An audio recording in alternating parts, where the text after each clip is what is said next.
While Biggie Smalls, aka the notorious B.I.G, whose real name was Christopher Wallace, enjoyed an iconic level of success during his relatively short career in the music industry, he also endured his fair share of tragedies. However, the saddest chapter of his life was surely his last, as the rapper passed away on March 9, 1997, in Los Angeles when he was only 24 years old.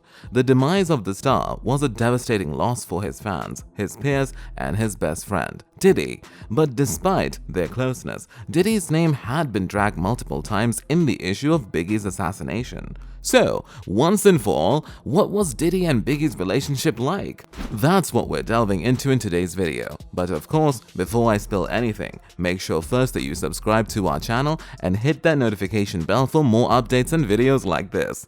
Now, let's jump in. Diddy, whose real name is Sean Combs, and has previously gone by monikers including Puff Daddy, Puffy, and more recently Brother Love, signed Biggie to his record label, Bad Boy Records, upon its launch in 1993. So, how did Biggie Smalls and Diddy meet? The duo first met in 1992, when Diddy arranged to meet with Biggie after seeing his feature in the Source magazine's Unsigned Hype column. According to PopSugar, while talking to Revolt via PopSugar about connecting with the fellow rapper, Diddy recalled, "The first time I met B.I.G, I brought him to a soul food restaurant called Sylvia's, uptown in Harlem. I remember him sitting down and he really didn't have anything to say. So you have this big guy who has this in-your-face rap attitude, but was quiet. He also didn't want to eat," with Diddy explaining, "I realized that's how big this moment was for him. This was really his dream. He couldn't even eat. He just wanted for this to really happen, and it happened. It was all a dream." After meeting in the early 90s, Diddy signed Biggie Smalls to his Bad Boy Records, and in 1994, the latter rapper released his debut album, Ready to Die. Whether or not that title was true, or even an unfortunate prediction, Biggie was sadly assassinated just 3 years later when he was shot in Los Angeles. According to ABC News, the record label later honored him by releasing his posthumous album, Life After Death, that same month. Unfortunately, Biggie's life was cut short. He was shot 4 times while traveling in the passenger seat of a vehicle with his entourage, while Diddy traveled in another vehicle with 3 bodyguards. Diddy and Biggie's widow, R&B singer Faith Evans, released the single I'll Be Missing You in May 1997 as a tribute to the slain rapper, which has since become one of the best-selling singles of all time. Biggie's Mo Money Mo Problems, the second single following Hypnotize from Life After Death, featured Puff Daddy and Mace and made Biggie the only artist in Hot 100 history to have 2 #1 singles posthumously.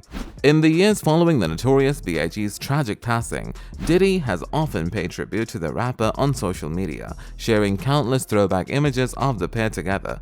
In the years since, Diddy has been willing to open up about his relationship with Biggie, including revealing in 2017 that he felt some sort of responsibility for the fact that his friend and peer was shot while appearing on The Wendy Williams Show via ABC News. Diddy explained that he was the one who was tasked with taking care of the star's career, which is why he might have been able to prevent what ended up happening. "He was supposed to go to London that night, and I let him talk me into not going to London and staying in LA, Diddy said. "That's something that really bothered me throughout my life. Sometimes you have to really go with that decision in your gut. And in my gut it was like, you need to get on the plane," he added. "That is God's world. It's his plan, but honestly, that's one of the things I regret is not making sure that he went to London." Looking at these receipts from Diddy's statements, you'll easily conclude that the two had a very great friendship, but that Diddy, without question, shouldn't be dragged in the crime committed against his friend. But other people who were there to witness their actual relationship behind the camera had something different to say. Words that might make us think Diddy and Biggie might have not been the perfect best friends they appeared to be. Whenever asked about Biggie's demise, Diddy stayed true to his statement, dark skin wasn't in. He was beyond dark skin. I remember him sitting down and he really didn't have anything to say. So you have this big guy who has this in-your-face rap attitude, but was quiet, was what he would always reply when asked how he would describe the late rapper and his friend.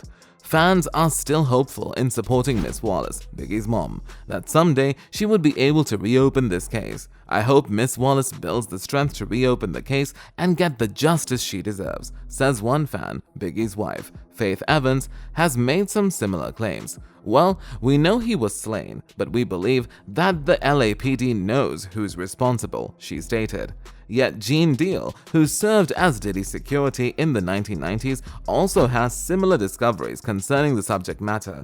Even though these accusations cannot be made in court, he claimed that his fraternity member set up Gene Deal's rendezvous with Miss Wallace. He continued by narrating that when Miss Wallace questioned Puffy and Gene, the latter quickly denied knowing him. Kirk Burroughs, a former executive at Bad Boy Records, has contributed to these allegations by saying that Biggie had plans to visit London for a meeting with journalists in Greece.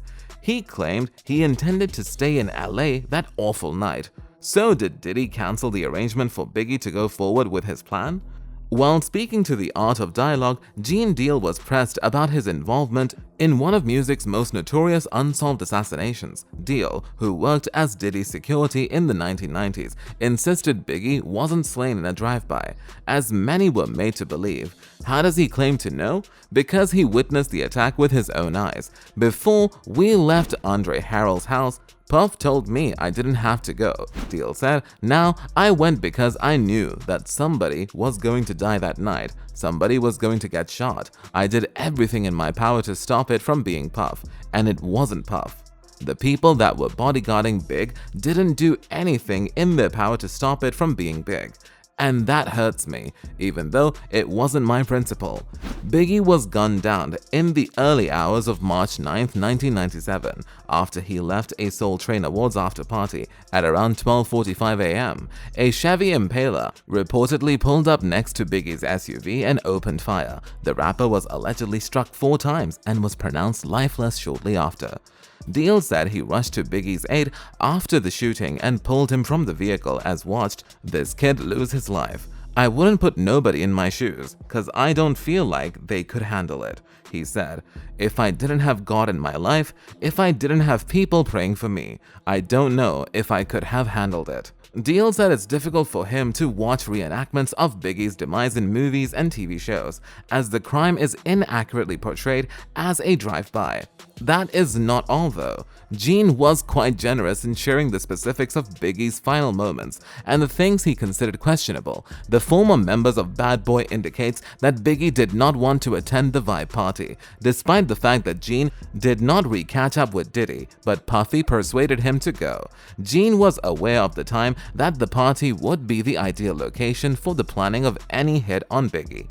Gene further disclosed that Diddy had made an advanced decision not to ride with the rapper in order to be in a secure area. Even from the start, Biggie's mother had a bad feeling about Puffy associating with Biggie. She even writes in her book, Biggie, Violetta Wallace remembers her son Christopher about it. And if you ask me, and this is purely my opinion, but you've got to trust a mother's instincts, especially when it comes to the safety of her child. That's all for today. We hope you enjoyed that video, and if you did, make sure you like, subscribe, and hit that notification bell for more videos like this.